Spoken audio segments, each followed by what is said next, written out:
keep it securely guarded. You have to have a conversation with mine. Hey, Kevin. Hey, Kevin.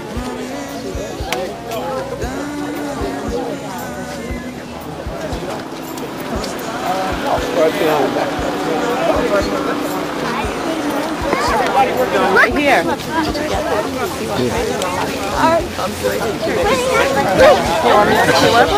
on that. Go in front of Rebecca. Sorry for blocking. Can you see it? What we're going to do, ladies and gentlemen, because of the inclement weather today, we're going to unveil the sign here this morning, and then we're all going to go inside. For a lot of you, it'll be the first time you've been in the new YMCA Teen Center that's actually going to officially open this Monday. So we're going to go in there, and we'll have a few little short talks, and we'll have some refreshments, okay? Okay. Now this is, we're supposed to say Wilson. You all set? 1, 2, 3.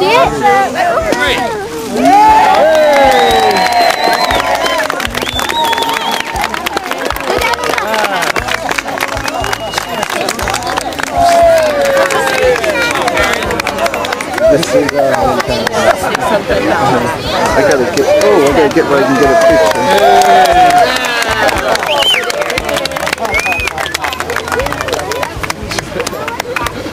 Oops, sorry.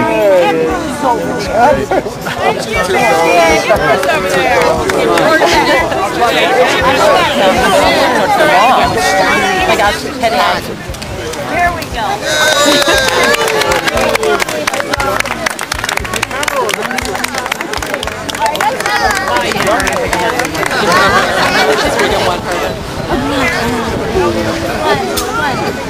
Michelle! Want me to take him so you can have a picture? Yeah, come here, handsome. Wow. Amanda, maybe you should pick your little brother up so he doesn't feel squished. No. Here, Laura, I'm going to hold your thing. Here, why don't you hold Laura's thing? Look at Bruce Springsteen. Laura, want me to hold it? Laura, look at Marion Vinyard. Oh my God. It's her part. Look at Marion. Mark, I didn't get it.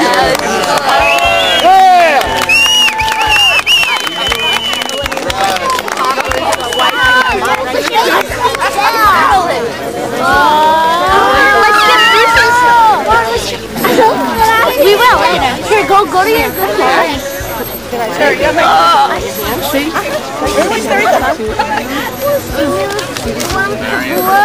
Yeah.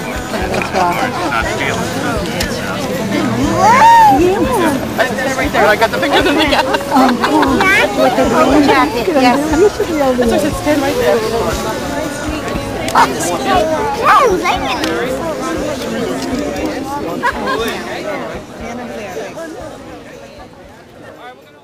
As I said to some of you out here this morning, this is the old textile mill that was closed across the railroad tracks, and we are here today at the new YMCA Community Center that hasn't actually officially opened yet. It's going to be opened this coming Monday, and already we have about 35 to 40 children signed up.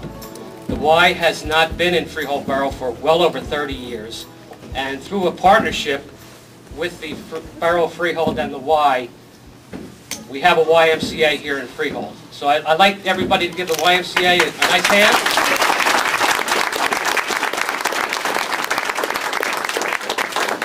It's too bad the weather was a little inclement today, because it would have been very fitting to have this ceremony out at the new park. This new park that was built by the developers of the rug mill here, and they did a beautiful job. It's great for the little kids, and it's great for the senior citizens, and how fitting it is to have this park built right where Tex and Marion lived. Actually, they lived over by the playground equipment there. Just taking a little bit of a stroll down memory lane here, growing up in the 60s was a great time, actually. Looking across the street, a lot of us here, especially the Freehold natives, remember the Goldstein store, right? Chiazzo's Music Store right across the street. Ring's Barbershop. George Theiss used to play a lot of pool back there, right? and the residents who lived right in the area here. We had the Grubbies, the Burges. I think Dottie's here today. I'm here. Dottie's here. Dottie Brown. Dottie Brown, okay? They say the memory is the last thing to go, Dottie. Girls in the trunk out there. Don't worry about that. We had Bart Haynes, who was actually the original drummer for the Castiles, and Bart lived right next door here too. And he, as all of you know, was killed in Vietnam. And I guess reminiscing, Tex and Marion were for a lot of us kids growing up in the '60s like second parents. To go there, they kept us off the streets. Some of us tried to learn a little bit about music. Some of us became very successful, and others became mayors. There is such a thing called talent. But the memories of Marion feeding all the kids that hung out there, Tex smoking a cigarette after cigarette. There was never a bigger Met fan than Tex Vinyard. Big time. And just like to say at this point to Tex, God rest in peace, Tex. Good man. Marion also has Marion and Tex also collected a lot of pictures over the years. She said that she was going to give some of us some of the pictures. I hope I get the ones that won't incriminate some of us, man. I heard that. That's kind of an inside joke. And the bands, you know, that's actually how a lot of people got started in this town. And the Castiles, who started right in Tex and Marion's house. The Motifs used to hang around. They play once in a while. And even a rival band like the Rising Suns used to stop by and hanging out on the porch. Great time. Last but not least, a native son who was helped very much by hanging out at Tex and Marion's home, where it all started.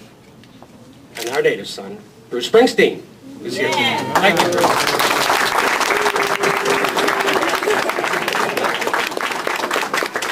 Got a few Bon Jovi fans here, Bruce.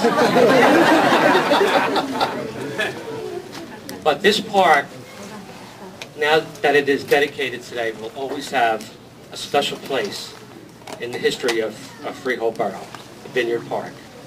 Tex, unfortunately, cannot be here today, but Marion is. And Marion, we love you.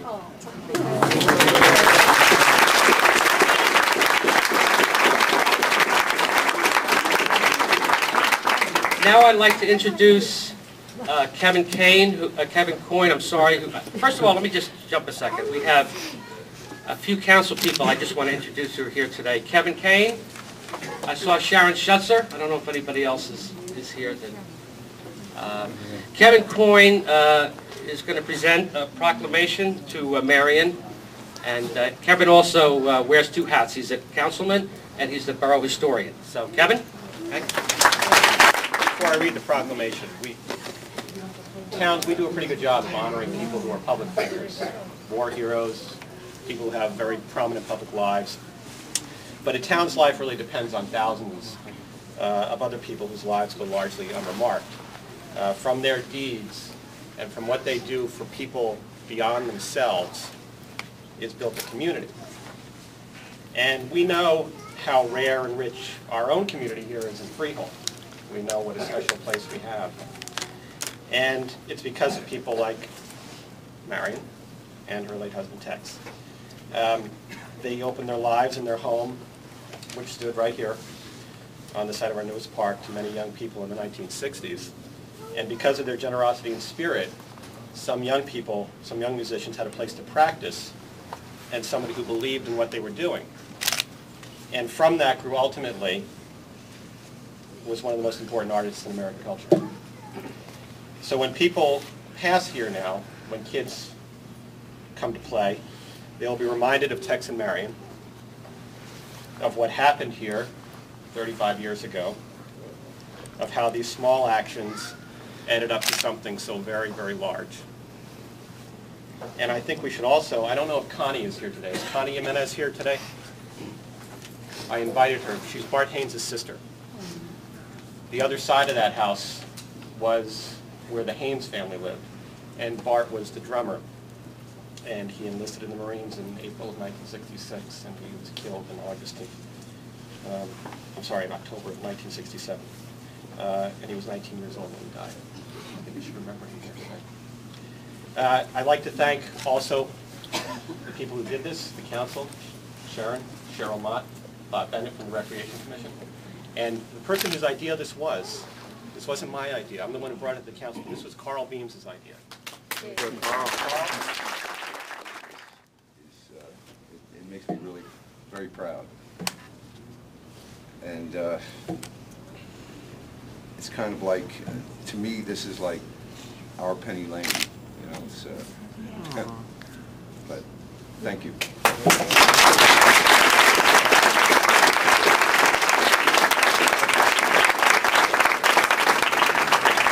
I'd like to introduce another member of the Castiles, Bruce Springsteen.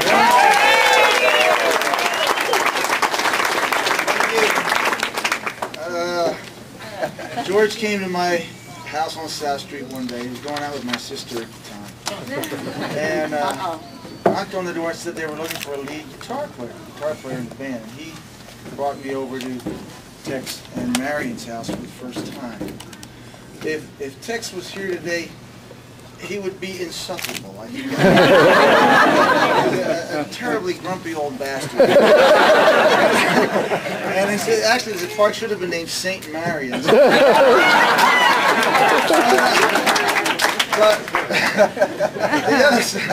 But Tex was also somebody who opened his house completely, opened his heart completely, opened his wallet to us when we were, and allowed us to come in and turn it up as loud as we wanted when all the other adults were trying to get us to turn it down.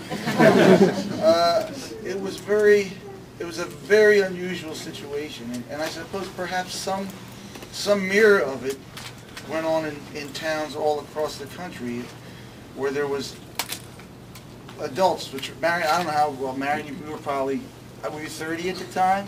No, I wasn't. Adults, anyway. And, who are really the unsung heroes of rock and roll, you know, who without which we wouldn't have had a place to practice and hone our craft, and Marion feeding us those sandwiches every day, and Tex coming home on a Friday with his paycheck and going across the street and buying us Shure microphones or guitar strings or anything that we needed. And long after Tex stopped managing me, when I came back and I needed somebody to co-sign a loan for me for a decent guitar and amplifier, I got to give the guy credit. He came out, he did it. He put his name online. All I could say was, Tex, I promise you I'm going to make these payments. So it was an amazing, very unusual thing, and I couldn't quantify how much it meant to my musical development and just to my life in general. You know. I think as you go on, you carry with you a big part of the texture of the town from which you came from. That becomes a part of your internal life, and I've carried that with me long since I've moved out of Freehold.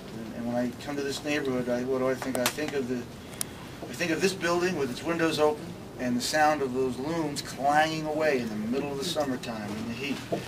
And I think of the way this street felt and the way this looked. And then I always think of Tex and Marion Vinyard, whose kindness and compassion and amazing understanding and openness was such an important part of that time in my life. And I'm just so happy about this for you, Marion. I love you very much, always. You and Tex got this.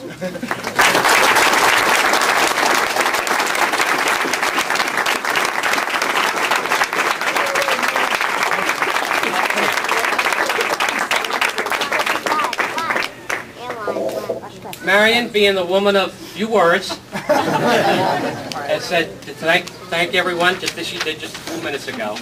I want to thank everyone for coming out here today. Our Recreation Commission has some refreshments for everyone right on the side here, so please hang around, talk to Marion, meet old acquaintances, look at our new Y building, and have a great time. Thank you all very much.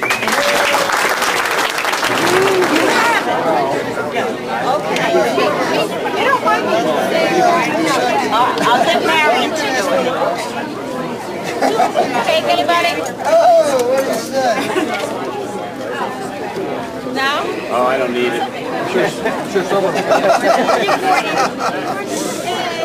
That's what I said.